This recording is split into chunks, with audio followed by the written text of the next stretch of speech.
Certaines coïncidences sont tellement incroyables que l'on pourrait penser qu'une instance supérieure a vraiment fait exprès de les placer sur notre chemin. Entre le taxi qui tue deux frères de la même manière à 1 an d'intervalle, ou encore le sosie du roi Umberto Ier d'Italie, qui a vécu presque exactement la même vie, vous allez être surpris de voir que l'histoire est pleine de coïncidences très étranges. Nous allons en voir quelques exemples dans cette vidéo. Mais avant ça, bonjour à tous, c'est Monsieur Faucon et on se retrouve pour voir les 12 coïncidences les plus folles. Juste avant, pensez à laisser un petit pouce bleu, à vous abonner à la chaîne et à activer les notifications en cliquant sur la petite cloche pour être au courant des sorties des prochaines vidéos.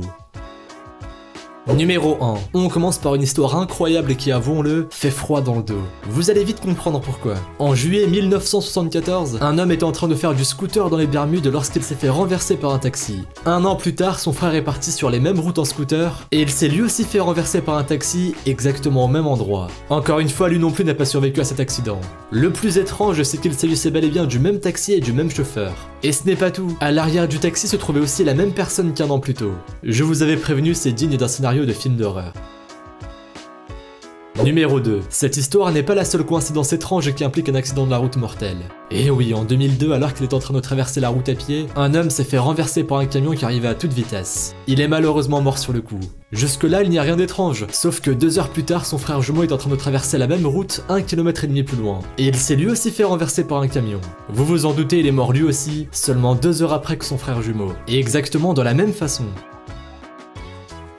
Numéro 3. En parlant de jumeaux, ce que je vais vous raconter maintenant aurait de quoi figurer au synopsis d'un film tellement c'est peu crédible. Et c'est pourtant bien ce qu'il s'est passé. En effet, dans les années 1940 aux États-Unis, 2 jumeaux ont été abandonnés juste après leur naissance. Ils ne se sont jamais connus, ils ont grandi dans 2 familles différentes qui n'étaient absolument pas en contact l'une avec l'autre. Et pourtant, ils ont connu tous les deux exactement le même destin. Et oui, ils s'appelaient tous les deux James et se faisaient appeler Dim. Ils travaillaient tous les deux dans le domaine de la paix, puisque l'un des deux était gardien de la paix tandis que l'autre était shérif. Ils conduisaient tous les deux une Chevrolet, et ils se sont tous les deux mariés avec une femme prénommée Linda, et ont eu chacun un enfant appelé James Alan et un chien appelé Toy. L'unique différence que l'on peut observer est que l'un des 2 jumeaux avait orthographié Alan avec un seul L et l'autre avec 2 L. Mais à part ce détail, leur vie était complètement identique. Et encore, ce n'est pas tout.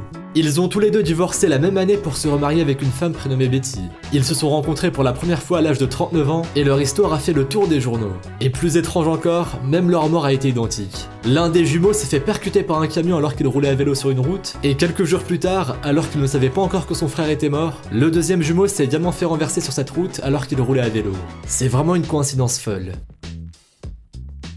Numéro 4, vous ne croyez pas aux malédictions? Peut-être qu'après avoir entendu cette histoire, vous changerez d'avis. Et oui, en 1899, un Italien était dans son jardin lorsque l'orage s'est levé. Par manque de chance, il s'est fait frapper par la foudre et il a été tué sur le coup. 30 ans après cet incident, son fils était lui aussi dans le jardin, au même endroit lorsque la foudre l'a frappé et tué exactement de la même manière. En 1949, son fils est mort de la même façon que le père et le grand-père, dans le même endroit du jardin.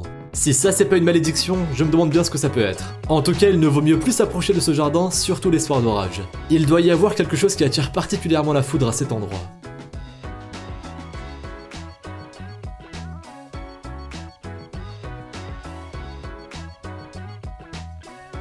Numéro 5, puisqu'on parle de malédiction, on continue avec une autre coïncidence qui a de quoi donner des cauchemars. Le 22 juin 1941, même date à laquelle Adolf Hitler envahissait l'Union soviétique avec l'opération Barbarossa, des archéologues firent une découverte très étrange. Ils déterrèrent le tombeau de Tamerlan, un guerrier du XIVe siècle qui était notamment connu pour ses nombreuses conquêtes en Asie. Ce qui est étrange, c'est que sur sa tombe, il a été écrit « Lorsque je reviendrai à la lumière du jour, le monde tremblera ».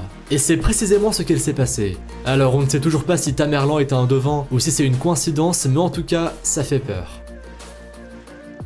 Numéro 6. Avant qu'il ne devienne roi, Louis XVI avait reçu un conseil de la part d'un astrologue qui lui disait d'éviter le nombre 21 car il pourrait lui porter malheur. À l'époque, on prenait très au sérieux les prédictions des astrologues, et du coup Louis XVI s'arrangeait toujours pour ne pas organiser d'événements ou d'activités les 21 du mois. Mais malgré sa prudence, la malédiction a bel et bien fini par le rattraper. Et effectivement, lors des événements qui ont conduit à la Révolution française, Louis XVI s'est fait arrêter le 21 juin 1791, et c'est le 21 septembre que la France fut proclamée République. Et encore, ce n'est pas tout. Il fut guillotiné un 21 janvier 1793. Je ne sais pas s'il faut vraiment croire au talent des astrologues, ou bien si ce n'est qu'une coïncidence très étrange, mais quoi qu'il en soit, avouez que c'est plutôt difficile à croire. Numéro 7. Louis XVI n'est pas le seul roi qui a été victime d'une coïncidence incroyable. Je vais vous parler maintenant du roi Umberto Ier d'Italie, et vous allez voir, son histoire est vraiment surprenante. En effet, le 28 juillet 1900, le roi s'est arrêté dans un restaurant sur la route de Monza. Vous imaginez bien que le patron a voulu saluer le roi qui venait dîner dans son restaurant. Et lorsque le roi l'a rencontré, il s'est rendu compte qu'il lui ressemblait vraiment beaucoup. Ils ont un peu discuté et ils ont découvert qu'en plus de se ressembler physiquement, leurs vies respectives avaient des ressemblances frappantes qui ne passent pas inaperçues. Et oui, les deux hommes étaient nés le même jour, c'est-à-dire le 14 mars 1844, et ils portaient le même prénom. Ils se sont mariés le même jour, avec deux femmes portant toutes les deux le prénom Margherita. Chacun avait un fils appelé Vittorio, et le sosie du roi a ouvert son restaurant le jour exact du couronnement de son alter ego. D'ailleurs, ils ont aussi eu une mort similaire. Le sosie est mort suite à un accident survenu alors qu'il était en train de chasser. Or, vous savez peut-être que le roi Umberto Ier d'Italie est mort par balle. Là aussi, on pourrait presque croire à un scénario de film. Numéro 8. La mort de l'astronome sud-africain Daniel Du Toit est elle aussi une coïncidence très surprenante. En 1959, le scientifique a donné une conférence dans laquelle il expliquait que l'on peut mourir à tout moment, quelle que soit la situation et quel que soit notre état de santé, et ce que l'on s'y attend ou pas. Un accident est très vite arrivé. Lorsqu'il est sorti de la salle après la conférence, l'astronome a décidé de se franchir l'haleine avec un bonbon à la menthe. Par accident, il a avalé le bonbon de travers et est mort étouffé. C'est une coïncidence vraiment déroutante et aussi une excellente illustration pour sa conférence. Numéro 9. On peut dire que le Major Summerford manque vraiment de chance, ou alors il attire la foudre. En effet, au mois de février 1918, cet officier de l'armée britannique est en train de combattre l'armée ennemie lorsqu'il a été frappé par la foudre. Cet incident a laissé l'ensemble de ses membres paralysés à partir de la taille. Il a donc été forcé de prendre une retraite anticipée puisqu'il ne pouvait plus combattre, et il a alors déménagé au Canada pour y finir sa vie.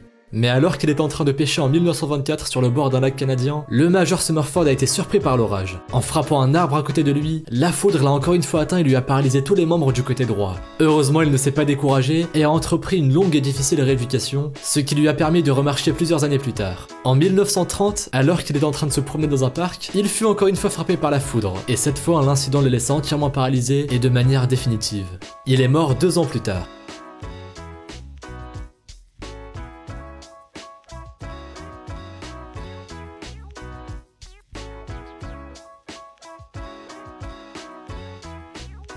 Numéro 10. La vie de l'écrivain Mark Twain a été marquée par une coïncidence très surprenante. Et oui, cet homme, qui est notamment connu pour son personnage de Tom Sawyer, est né le 30 novembre 1835 et mort le 21 avril 1910. Or, ces deux exactes dates sont aussi celles de l'apparition de la comète Halley au-dessus de notre planète. C'est une coïncidence assez amusante, et d'ailleurs Mark Twain l'avait lui aussi remarqué. En 1909, soit 1 an avant sa mort, il a effectivement écrit que cette année-là, la comète de Halley allait de nouveau apparaître dans le ciel, et que puisqu'il était né avec elle, il s'attendait à repartir avec elle.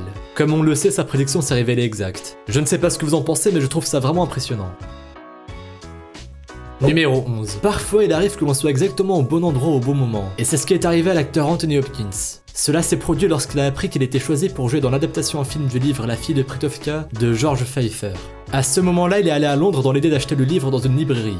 Mais il n'en a pas eu besoin, car il en a justement trouvé un exemplaire sur un banc en pleine ville. Il l'a donc pris avec lui pour le lire avant et pendant le tournage. Mais la coïncidence ne s'arrête pas là. En effet, l'auteur du livre est venu lui rendre visite sur le tournage, et en le voyant avec le livre, il a reconnu un exemplaire qui lui appartenait. En fait, il avait prêté ce livre à un ami, et celui-ci l'avait perdu en ville à Londres.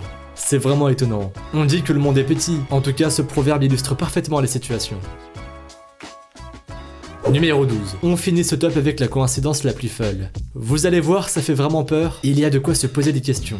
En 1898, l'écrivain américain Morgan Robertson a publié un livre dans lequel il parlait d'un bateau imaginaire appelé le Titan, qui était réputé pour être insubmersible. Pourtant, il coule en pleine mer après avoir percuté un iceberg. Et comme un éventuel naufrage n'avait jamais été envisagé, le bateau n'a pas assez de canaux de sauvetage pour sauver tous ceux qui étaient montés dedans. Et oui, vous avez bien reconnu l'histoire du Titanic. Et pourtant, ce roman censé être une fiction a été publié bien des années avant la construction du Titanic. Et ce n'est pas tout. En 1914, ce même écrivain avait publié un livre dans lequel une nation en guerre utilisait une arme incroyablement destructrice, à savoir une bombe lâchée depuis un avion et qui est capable de détruire une ville entière et tous ses habitants. De là à penser que ce livre a inspiré les Américains avant l'attaque d'Hiroshima et de Nagasaki, il n'y a qu'un pas.